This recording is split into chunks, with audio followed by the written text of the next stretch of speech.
आज हम गोलीय पृष्ठ पर प्रकाश के अपवर्तन का सूत्र करेंगे, जो एग्जाम में 5 नंबर का देखा जाता है। बहुत ही बढ़िया क्वेश्चन है, आसान तरीके से इसे करेंगे।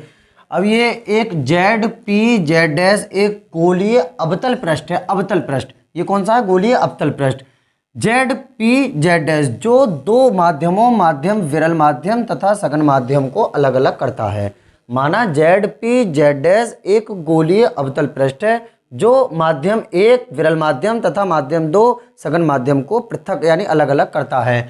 इसका सघन विरल माध्यम का अपवर्तनांक n1 और सघन माध्यम का अपवर्तनांक n2 है। ये इसकी मुख्य अक्ष पर एक वस्तु O रखी हुई है, जिसकी प्रकाश की किरण इस तरह से बिंदु वस्तु O से दो प्रकाश की किरणें जाती है। कि OP जाती है, OP जो वक्रता केंद्र से सीधी चली जाती है, और एक ये प्रकाश की किरण OA जाती है इस तरह से, जो अपवर्तन के बाद हल्की सी अभिलंब की ओर झुक जाती है। अभिलंब ये है CAN, इसकी ओर क्या हो जाती है? ये झुक जाती है। अब इस पर एक लंब डाल दिया, ये M, इसकी ऊंचाई हमने मान ली H। अब P से C तक की दूरी यानी ध्रुव से लेकर वक्रता केंद्र तक की दूरी R, ध्रुव से लेकर प्रतिबिंब यानी I तक की दूरी V, ध्रुव से लेकर O तक की दूरी U, ये हमने मान ली। और ये लेफ्ट हैंड पर मौजूद है, तो इसलिए सब दूरियां कैसी होंगी? निगेटिव होंगी। अब इसमें ये बन रहा है OCA, ये जो त्रिभुज है OCA, इसमें बहिष्कोण ये गामा है। बहिष्कोण मीन्स ये वाला कोण है, ये वाला त्रिभुज है इस तरीके से, ये वाला ऐसे करके इधर अलग बना के देखते हैं। ऐसे इस तरह से बना हुआ है, ये इस तरह से है, इस तरह से, और इस पर ये गामा लिखा हुआ है। यहाँ पर है अल्फा, यहाँ पर है बी, यहाँ पर है आई, ये आई आपतन कोण, और ये क्या है? आर। अब ये गामा जो होगा अंदर के दोनों कोणों के योग के बराबर होगा। बहिष्कोण मतलब त्रिभुज से बाहर बना हुआ कोण। तो त्रिभुज OAC में, त्रिभुज OAC में गामा बहिष्कोण है। ये गामा बहिष्कोण है। अब ये गामा किसके बराबर होगा? अल्फा प्लस आई के बराबर, यानी गामा बराबर अल्फा प्लस आई। यहां से जब आई का मान निकाला जाएगा तो अल्फा इधर आकर माइनस का हो जाएगा, तो आई बराबर gamma minus alpha. Gamma minus alpha समीकरण नंबर 1 आ गई। अब इसी प्रकार ये दूसरी वाला त्रिभुज ICA में गामा बहिष्कोण है, और अंदर कौन सा कोण बना? एक ये बीटा बना हुआ है और एक ये आर बना हुआ है। ICA या IAC कह दें। इसमें कौन सा? ये वाला त्रिभुज हुआ इस तरह से। अब इसमें बहिष्कोण ये गामा, तो गामा अंदर कौन सा? ये बीटा और ये आर, तो गामा बराबर बीटा प्लस आर। यहाँ से आर का मान निकालेंगे तो बीटा इधर आकर का एक हो जाएगा माइनस का, यानी आर बराबर गामा माइनस बीटा। समीकरण नंबर ये आ गई 2।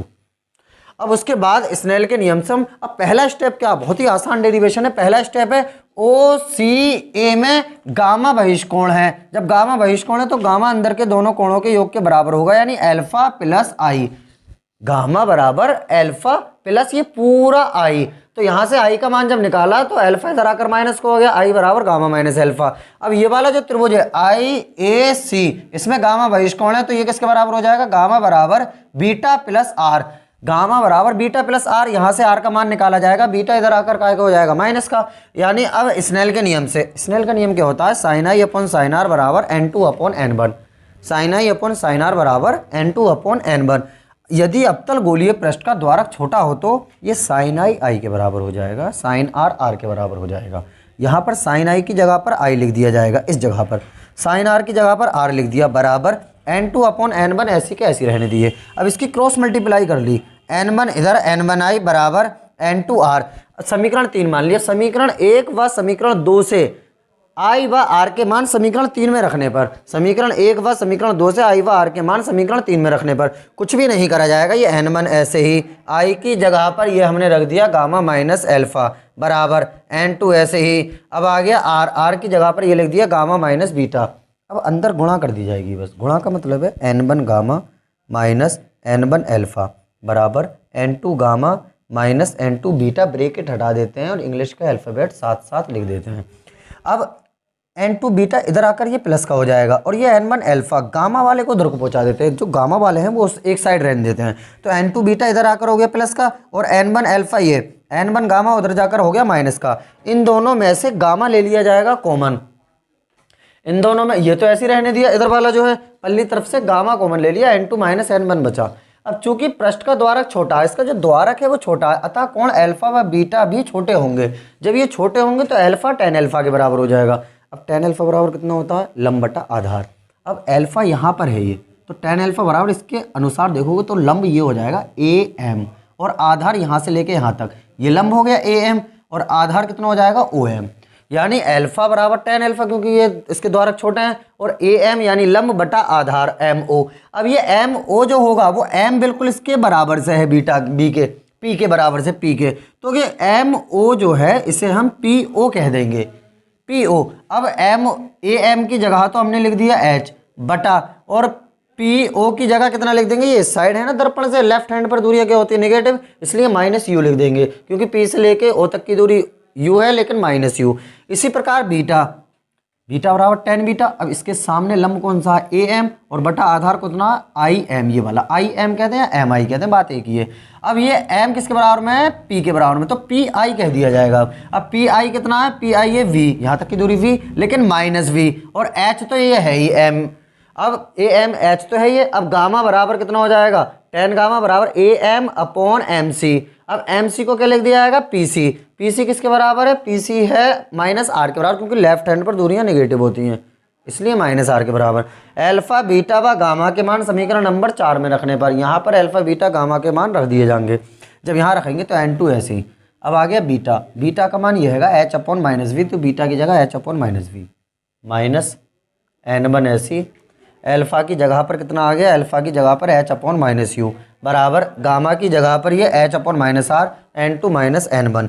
अब H से H ये सब कट गए, माइनस से गुणा कर दी, माइनस से गुणा करी तो माइनस ये minus plus N2 upon V minus ये प्लस हो जाएगा लेकिन माइनस से गुणा करी जाएगी तो -N1 अपॉन U बराबर माइनस ये खत्म हो गया, माइनस से गुणा करी तो कितना बचा N2 -N1 अपॉन R। अब N1 से भाग दे दी, N1 सबके नीचे लिख दिया, इसके भी N वाले पोर्शन के नीचे। N2 अपॉन N1 होता है N के बराबर N upon V -1 upon U बराबर N -1 upon R। N2 upon N1 किसके बराबर, N के बराबर N upon V -1 upon U बराबर N2 अपॉन N1 किसके बराबर, N के बराबर N -1 अपॉन R। तो क्या करा गया है, सबसे पहले एक बार और इसे देख लेते हैं। माना ZP एक गोलीय अवतल पृष्ठ है जिसकी मुख्य अक्ष के बिंदु O पर से दो किरणें चलती हैं, एक OP सीधी निकल जाती है क्योंकि ये वक्रता के अंदर से जाती है और एक ये OB जो जाती है ये अवतल दर्पण से, क्योंकि अवतल दर्पण से अपवर्तन के बाद थोड़ी सी क्या हो गई है, हल्की सी विचलित हो गई, पल्ली साइड को हो गई। ये क्या चीज़ है, ये है अभिलंब। अब इसके कारण ये अभिलंब से बिल्कुल ये किरण जो है ऐसे जा रही थी, इसे हम डॉट से नीचे को लिया, इसे अल्फा मान लिया, इसे बीटा, इसे गामा। अब ये जो कोण है OCA, ये जो त्रिभुज है OAC, इसमें गामा क्या है, बहिष्कोण, तो गामा बराबर अल्फा प्लस आई हो गया। ये गामा बराबर अल्फा प्लस आई को जब ज्ञात करेंगे तो इधर आके अल्फा का हो गया माइनस का। इसी प्रकार ये वाला त्रिभुज IAC गामा बहिष्कोण तो बीटा प्लस आर के बराबर हो जाएगा, बीटा प्लस आर को जब करेंगे गामा माइनस बीटा, स्नेल का नियम लगा दिया। अब ये साइन आई किसके बराबर है, आई के, साइन आर किसके बराबर है, आर के। यहाँ पर आई अपॉन आर बराबर N2 upon N1 cross multiply, फिर आई और आर के मान इन दोनों से उठा के यहाँ रख दिए बस, फिर गामा वाले एक तरफ कर लिए। अब ये मान लिया पृष्ठ का द्वारक छोटा है तो अल्फा बीटा भी छोटा होंगे, इसलिए अल्फा बराबर tan अल्फा किसके बराबर हो गया, AM अपॉन MO M के बाजू में P है तो PO के बराबर हो जाएगा, नहीं H अपॉन U। इसी तरह तीनों के अल्फा बीटा गामा के मान रख दिए और ये समीकरण नंबर 4 में रख दिए, बस सॉल्व होके आ गया। तो आज हमने ये गोलीय पृष्ठ पर अपवर्तन का सूत्र जो 5 नंबर का अक्सर देखा जाता है उससे कंप्लीट किया। इसी तरह हम नेक्स्ट वीडियो में एक और अच्छा सा डेरिवेशन लेकर आएंगे, इसका आप स्क्रीनशॉट ले लीजिए। तो अगले टॉपिक के साथ नेक्स्ट वीडियो में हम मिलते हैं।